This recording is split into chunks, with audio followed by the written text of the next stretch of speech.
میں انتہائی شکر گزار ہوں آپ سب کا کہ آپ آج کی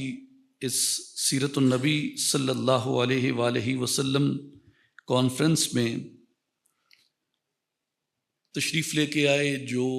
نبی اکرم صلی اللہ علیہ وآلہ وسلم کے 1500 مولد سیلیبریشنز کے تسلسل میں انعقاد پذیر ہے، اور میرے لیے بہت ہی خوش قسمتی ہے اس وقت سیرت النبی صلی اللہ علیہ وآلہ وسلم کے حوالے سے آپ سے چند بنیادی معروضات عرض کرنے میں۔ اور اس سے پہلے کہ میں اپنی گفتگو کو آگے بڑھاؤں، میں صرف اتنا عرض کر دوں کہ رسول اللہ صلی اللہ علیہ وآلہ وسلم جس شہر میں تشریف لائے، شہر مکہ، اس کی شہر کی بنیادی خوبصورتی یہ ہے کہ ابو البشر سیدنا آدم علیہ السلام جہاں اس دنیا میں حبوط کے بعد تشریف لے کے آئے، وہاں سے وہ ہزاروں میل کی مسافت طے کر کے، متعدد روایات ہیں اس میں جس میں نمبر مختلف لکھا گیا ہے، لیکن اس میں 70 کے نمبر پر اکثر مورخین نے اتفاق کیا ہے کہ انہوں نے اپنے اس حبوط کے مقام سے مکۃ المکرمہ کا سفر کیا، اور ان کی جو توبہ ہے وہ جبل رحمت پہ قبول ہوئی جو مکۃ المکرمہ میں ہے۔ اور خانہ کعبہ کے جو مؤسس اول ہیں، جنہوں نے اللہ کی طرف سے دی گئی رہنمائی کے ساتھ اس مقام پہ خانہ کعبہ کو تعمیر کیا، وہ حضرت آدم علیہ السلام تھے، اور حضرت ابراہیم علیہ السلام خانہ کعبہ کے مؤسس ثانی آپ کہہ لیں، یا ایسی شخصیت کہہ لیں جنہوں نے حضرت آدم علیہ السلام کی تعمیر کی ہوئی بنیادوں کے اوپر بیت اللہ کو دوبارہ سے تعمیر کیا۔ حضرت اسماعیل علیہ السلام کی جو قبر ہے وہ بعض روایات کے مطابق حتیم کعبہ میں ہے، یعنی مطاف کے اندر جو مقام ہے حتیم کا، خانہ کعبہ سے بالکل متصل، اس مقام پہ بعض روایات میں ہے کہ حضرت اسماعیل علیہ السلام کی قبر ہے، اور بعض نے ہزاروں میں اور بعض نے 700 میں تعداد لکھی ہے جن انبیاء کرام نے مکۃ المکرمہ کی بستی کو وزٹ کیا، یہاں پہ تشریف لاتے رہے۔ اور حضرت اسماعیل علیہ السلام کے بعد آل اسماعیل میں کوئی نبی نہیں آیا، نبی اکرم صلی اللہ علیہ وآلہ وسلم کی ذات گرامی تک، لیکن مکہ کی بستی اپنی روایات کے ساتھ قائم رہی، اور یہاں پہ کئی ایسی چیزیں پنپتی رہیں جن سے آگے چل کر آپ کو یہ اندازہ ہے کہ خاص طور پہ لغت عربیہ کو جس طریقے سے اہل مکہ نے محفوظ کیا، تمام عربوں نے، بالخصوص اہل مکہ نے جس طرح محاورہ عرب کو، لغت عرب کو محفوظ کیا، اور آگے چل کر اللہ کا آخری کلام اسی زبان کے اندر ظاہر ہوا جس زبان کی کئی صدیوں اہل عرب نے حفاظت کی، اور وہاں پہ حضور نبی کریم صلی اللہ علیہ وآلہ وسلم تشریف لے کے آئے۔ نبوت کا سلسلہ جاری رہا آل اسحاق میں، بنی اسرائیل کے اندر، لیکن حضرت اسماعیل علیہ السلام میں آپ کے بعد نبوت رسول اللہ صلی اللہ علیہ وآلہ وسلم کو ملی، مگر اس درمیان جو عقیدہ ابراہیمی تھا توحید کا، اس پہ ایک جماعت مکہ میں قائم رہی جن کو حنفاء کہتے تھے۔ یہ حنفاء وہ لوگ تھے جسے پری اسلامک ایرا کو جو اسے جاہلیہ کیٹیگرائز کیا جاتا ہے، تو جاہلیہ میں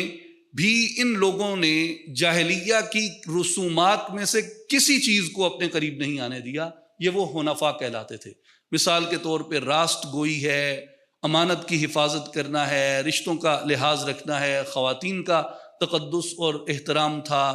اور اس کے علاوہ توحید کا خالص عقیدہ تھا، اور شرک سے اور بتوں سے اپنے آپ کو دور رکھنا تھا، اور جس طرح دیگر معاشرتی اور سماجی اور انفرادی برائیاں تھیں ان سے بھی یہ اپنے آپ کو ہمیشہ دور رکھتے تھے، اور اس اخلاقیات پہ اور اس عقیدہ پہ قائم رہنا جو حضرت ابراہیم علیہ السلام کی اخلاقیات اور حضرت ابراہیم علیہ السلام کا عقیدہ تھا، اس پہ قائم رہنے والے لوگ حنفاء کہلاتے تھے۔ اور رسول اللہ صلی اللہ علیہ وآلہ وسلم کے جو اجداد تھے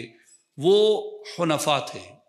یعنی آپ کے والد ماجد، آپ کے دادا، آپ کے پردادا، اور جس طرح آپ کا نسب شریف اوپر جاتا ہے، اور حتیٰ کہ آپ نے جس زمانے میں اعلان نبوت کیا اس زمانے میں بھی ایک بہت بڑی تعداد ان حنفاء کی وہاں موجود تھی جن کو جاہلیہ کی رسومات میں سے کسی چیز نے نہیں چھوا تھا۔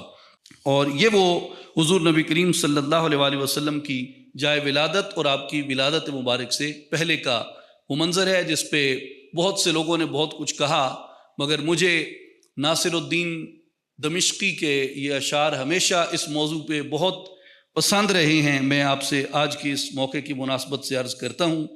جن میں انہوں نے کہا کہ وَيُنْقِلُ أَحَدٌ نُورًا عَظِيمًا تَلَأْلَأَ فِي وُجُوهِ السَّاجِدِينَ تَقَلَّبَ فِيهِمْ قَرْنًا فَقَرْنًا إِلَىٰ أَنْ جَاءَ خَيْرُ الْمُرْسَلِينَ۔ اور ایک عظمت و شان والے نور کو اللہ منتقل کرتا رہا جو سجدہ کرنے والوں کی پیشانیوں میں چمکتا ہے، پس وہ نور ان میں یکے بعد دیگرے منتقل ہوتا رہا یہاں تک کہ تمام رسولوں سے عظمت اور شان والے رسول اس دنیا میں تشریف لے کے آئے۔ آپ کی والدہ ماجدہ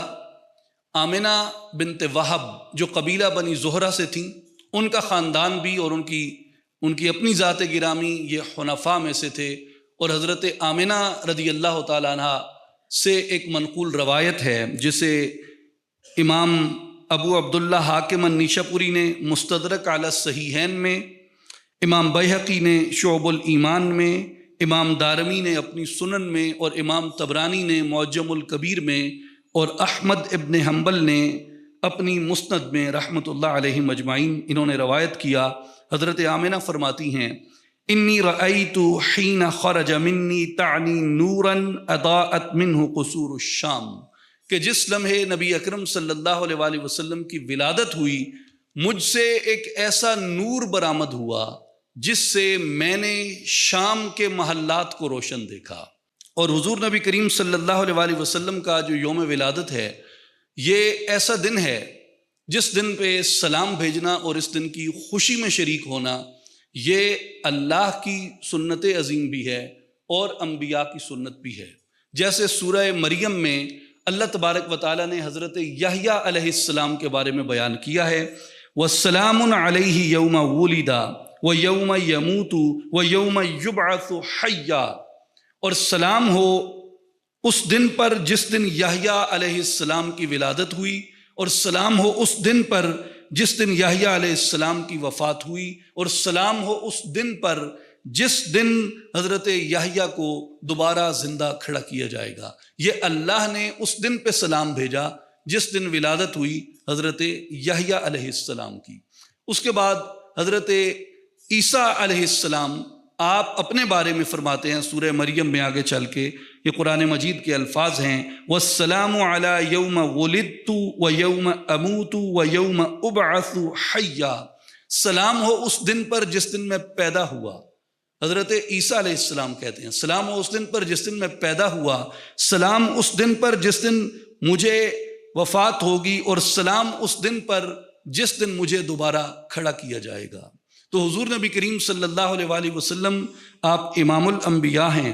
اور حضور نبی کریم صلی اللہ علیہ وآلہ وسلم جس دن اس دنیا میں تشریف لے کے آئے وہ بطور خاص وہ دن مستحق ہے اس بات کا، متقاضی ہے اس بات کا کہ اس دن پہ سلام بھیجا جائے اور اس دن کی خوشی میں شریک ہوا جائے۔ جیسا کہ صحیح مسلم کتاب الصیام میں حدیث مبارک ہے عن ابی قتادۃ الانصاری ان رسول اللہ صلی اللہ علیہ وآلہ وسلم سئل عن صوم الاثنین فقال فیہ ولدت وفیہ انزل علی، حضور نبی کریم صلی اللہ علیہ وآلہ وسلم سے پوچھا گیا سوموار کے دن روزے کی فضیلت کے بارے میں، کہ آپ سوموار کو روزہ رکھتے ہیں، اس دن کی کیا فضیلت ہے؟ تو حضور نبی کریم صلی اللہ علیہ وآلہ وسلم نے ارشاد فرمایا فیہ ولدت وفیہ انزل علی، اس دن کی فضیلت یہ ہے کہ اسی دن میری ولادت ہوئی اور اسی دن میں مبعوث کیا گیا۔ تو ہم 12 ربیع الاول کو اور ربیع الاول کے مہینے میں حضور نبی کریم علیہ الصلاۃ والسلام کے میلاد کی اور آپ کے مولد کی مناسبت سے جمع ہوتے ہیں اور حضور صلی اللہ علیہ وسلم کے اسوہ شریف کو یاد کرتے ہیں، لیکن حضور صلی اللہ علیہ وسلم ہر سوموار کو اپنا مولد سیلیبریٹ کرتے تھے، اس دن روزہ رکھ کے یہ فرما کے کہ آج کے دن ہی میری ولادت ہوئی تھی اور آج کے دن ہی مجھ پر کتاب کا نزول ہوا تھا، سوموار کے دن، اور اتفاق کی بات ہے آج بھی سوموار کا دن ہے۔ عربوں میں اگر آپ دیکھیں، اور حتیٰ کہ ہمارے بھی جو مشائخ اکابرین مختلف گزرے ہیں، وہ سوموار کے روزے کا اہتمام کرتے تھے، جہاں اس کی اور بہت سی فضیلتیں اور انہوں نے برکتیں بیان کی ہیں، بلیسنگز بیان کی ہیں۔ ان میں ایک بلیسنگ یہ ہے کہ سوموار کے دن رسول اللہ صلی اللہ علیہ وآلہ وسلم کی ولادت باسعادت ہوئی تھی۔ حضور نبی کریم صلی اللہ علیہ وآلہ وسلم آپ کی ولادت باسعادت کی جو بشارتیں ہیں وہ حضور صلی اللہ علیہ وآلہ وسلم سے پہلے بھی دی گئیں، جیسا کہ امام احمد ابن حنبل نے، امام ابن حبان نے، امام طبرانی نے اور امام حاکم نے یہ روایت کیا ہے مختلف راویوں سے، جن میں حضور نبی کریم صلی اللہ علیہ وآلہ وسلم نے فرمایا انی عبداللہ فی ام الکتاب لخاتم النبیین، میں لوح محفوظ میں اللہ کے ہاں عبداللہ اور خاتم النبیین لکھ دیا گیا تھا، وَإِنَّ آدَمَ لَمُنْجَدِلٌ فِي طِينَتِهِ، جبکہ آدم علیہ السلام ابھی مٹی میں گوندھے جا رہے تھے۔ اور اسی حدیث میں آگے چل کے حضور صلی اللہ علیہ وسلم نے فرمایا انا دعوت ابی ابراہیم و بشارت عیسیٰ قومہ، میں اپنے باپ ابراہیم علیہ السلام کی دعا ہوں اور میں نبینا حضرت عیسیٰ علیہ السلام کی بشارت ہوں جو انہوں نے اپنی قوم کو عطا فرمائی تھی۔ جب حضرت ابراہیم علیہ السلام اور حضرت اسماعیل نے خانہ کعبہ کی تعمیر کر لی تو اس تعمیر کے بعد انہوں نے ایک دعا کی جسے قرآن مجید میں سورہ بقرہ میں اس طویل دعا کو نقل کیا گیا ہے۔ اسی مقام پہ حضرت ابراہیم علیہ السلام نے اللہ سے یہ دعا کی تھی ربنا وابعث فیہم رسولا منہم یتلو علیہم آیاتک ویعلمہم الکتاب والحکمت ویزکیہم، اے اللہ انہی میں سے اس نبی آخر الزمان کو مبعوث فرما جو ان پر تیری آیتیں تلاوت فرمائے، انہیں کتاب اور حکمت کی تعلیم دے اور ان کے اندر کو خوب ستھرا کر دے۔ تو یہ حضرت ابراہیم علیہ السلام کی دعا ہے۔ اس میں عام طور پہ کہا جاتا ہے کہ اس میں بعثت کا ذکر ہے، تو یہ یاد رکھنا چاہیے کہ بعثت میں اور مولد میں کوئی کنفیوژن نہیں ہے۔ اس کی وجہ یہ ہے کہ بعثت مشروط ولادت ہے، اگر ولادت نہ ہو تو بعثت کیسے ہوگی؟ لہٰذا جو بعثت ہے وہ مشروط ولادت ہے، بعثت بعد میں ہے، ولادت پہلے ہے۔ تو ولادت باسعادت کی جو بشارت ہے وہ بعثت کی بشارت میں شامل ہے، ظاہر ولادت ہوگی تو بعثت ہوگی۔ اسی طرح حضور نبی کریم علیہ السلام نے فرمایا وبشارت عیسیٰ قومہ، میں وہ بشارت ہوں جو حضرت عیسیٰ علیہ السلام نے اپنی قوم کو دی تھی، جس کا ذکر قرآن مجید میں بھی ہے، اور اس کے علاوہ بھی میثاق النبیین کے اندر بھی اللہ تعالیٰ نے حضور نبی کریم صلی اللہ علیہ وآلہ وسلم کے آنے کے بارے میں بتایا، اور دیگر بھی کئی مقامات کے اوپر اللہ تبارک و تعالیٰ نے اس چیز کا تذکرہ اور ذکر فرمایا ہے۔ اور حضور نبی کریم صلی اللہ علیہ وآلہ وسلم جس خاندان میں تشریف لائے وہ خاندان بنو ہاشم کو اللہ تبارک و تعالیٰ نے ایسی برکتیں اور ایسی عظمتیں عطا فرمائی ہیں جن کا ذکر آج کے دن کے حوالے سے اگر کیا جائے تو محدثین نے اور اہل سیرت نے اس پہ بہت کچھ لکھا اور بیان کیا ہے، وہ بہت طویل ہو جائے گا۔ میں آپ سے اس میں سے صرف 2 روایات عرض کر کے اپنی گفتگو کو ختم کروں گا۔ ایک روایت ہے جسے امام ابن کثیر نے سیرت النبویہ میں نقل کیا کہ حضور صلی اللہ علیہ وآلہ وسلم سے پوچھا گیا فداک ابی و امی این کنت و آدم فی الجنہ، کہ یا رسول اللہ آپ پہ میرے ماں اور باپ قربان ہوں، آپ یہ فرمائیے کہ آپ اس وقت کہاں تھے جب آدم علیہ السلام جنت میں تھے؟ تو رسول اللہ نے فرمایا کنت فی صلبہ، میں جب آدم جنت میں تھے آدم کی پشت میں تھا، وَرُكِبَ بِيَ السَّفِينَةُ فِي صُلْبِ أَبِي نُوحٍ، اور جس وقت نوح علیہ السلام کشتی میں تھے میں ان کی پشت میں تھا، وَقُذِفَ بِي فِي صُلْبِ أَبِي إِبْرَاهِيمَ، اور میں حضرت ابراہیم علیہ السلام کی پشت میں تھا جب حضرت ابراہیم علیہ السلام کو آگ کے اندر پھینکا گیا۔ اور آپ نے فرمایا لم یلتقی ابوائی علی صفاح قط، اور میرے جتنے آبا ہیں ان میں سے کبھی کسی نے بدکاری نہیں کی۔ اس پہ محدثین نے بہت کچھ لکھا ہے، اہل سیر نے، اہل عقیدہ اور کلام نے بھی بہت کچھ لکھا ہے، آدم علیہ السلام سے لے کے حضرت عبداللہ تک، اور حضرت حوا سے لے کے حضرت آمنہ تک ان میں کوئی ایسی عورت نہیں تھی جس کا کردار داغدار ہو۔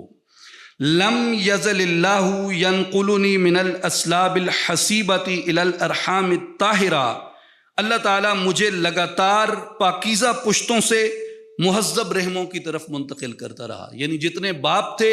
وہ سبھی بھی پاکیزہ طور اتوار کے مالک تھے، اور جتنی مائیں تھیں وہ بھی سبھی پاکیزہ طور اتوار کی مالک تھیں۔ اس لیے رسول اللہ صلی اللہ علیہ وآلہ وسلم فرماتے ہیں کہ میرے شجرے میں کوئی عیب نہیں ہے، اللہ تعالیٰ نے مجھے پاکیزہ مردوں سے پاکیزہ عورتوں میں منتقل کیا ہے۔ آخری حدیث پاک جو میں عرض کروں گا، اسے امام ترمذی نے بیان کیا، امام ابن حبان نے بیان کیا، امام احمد نے بیان کیا، امام ابی یعلیٰ موصلی نے بیان کیا، اور امام ابن ابی شیبہ نے بیان کیا۔ حضور صلی اللہ علیہ وسلم نے فرمایا، ان اللہ اصطفیٰ من ولد ابراہیم اسماعیل، اللہ تعالیٰ نے اولاد ابراہیم میں اولاد اسماعیل کو چن لیا۔ واصطفیٰ من ولد اسماعیل بنی کنانہ، اور اولاد اسماعیل میں بنی کنانہ کو چن لیا۔ واصطفیٰ من بنی کنانہ قریشن، اور بنی کنانہ میں سے قریش کو چن لیا۔ واصطفیٰ من قریش بنی ہاشم، اور قریش میں سے بنی ہاشم کو چن لیا۔ واصطفانی من بنی ہاشم، اور بنی ہاشم سے مجھے چن لیا۔ تو یہ رسول اللہ صلی اللہ علیہ وآلہ وسلم کی آپ کے اخلاق، آپ کے مبارک پیغام، آپ کی مبارک زندگی کی خوبصورتی کے ساتھ ساتھ یہ خوبصورتی اور حسن ہے اس مبارک خاندان کا اور ان مبارک اجداد کا جہاں رسول اللہ صلی اللہ علیہ وآلہ وسلم کا جو نور مبارک ہے وہ پشت بپشت منتقل ہوتا رہا۔ اس پہ بھی کثیر روایات ہیں کہ کیسے حضور کے اجداد حضور کے نور کی موجودگی سے پہچانے جاتے تھے۔ حضرت ہاشم، حضرت عبد المطلب، آپ کے والد گرامی قتیلہ بنت نوفل کی بڑی خوبصورت روایت ہے، مگر اس وقت نہیں ہے میں آپ کے سامنے پیش کروں، اور یہ میں نے انٹینشنلی اس لیے آپ کے سامنے موضوع کی بنیاد کی طرف گفتگو کی جس میں حضور صلی اللہ علیہ وسلم کا پس منظر اور آج کے دن کی جس دن کی مناسبت سے ہم بیٹھے ہیں اس کی برکات واضح ہو جائیں ہم پہ کہ ہم کس ذات گرامی کو یاد کر رہے ہیں۔ اس سے پہلے کہ میں اپنی گفتگو کا اختتام کروں، میں بار دیگر فرداً آپ تمام معزز مہمانان گرامی کا، تمام خواتین اور حضرات کا تہ دل سے شکریہ ادا کرتا ہوں، اور خاص طور پہ میرے لیے یہ باعث فخر اور باعث سعادت ہے کہ اس دور میں جنہیں آئیڈیل کہوں تو بھی اس میں کوئی ایگزیجریشن نہیں ہے، ہمارے نہایت ہی قابل احترام سینیٹر راجہ ظفر الحق صاحب ہمارے درمیان تشریف فرما ہیں، جن کی ساری زندگی رسول اللہ صلی اللہ علیہ وآلہ وسلم کی سیرت طیبہ کی ترویج کے لیے اور اس دین کو عملاً جو چیلنجز درپیش ہیں نہ صرف پاکستان میں بلکہ دنیا اسلام میں، اس پہ جو آپ کی خدمات ہیں وہ کسی سے ڈھکی چھپی نہیں ہیں، اور جتنے بھی ہماری گزشتہ 40-50 برس کی سیاسی تاریخ ہے ان میں اگر کسی آدمی کو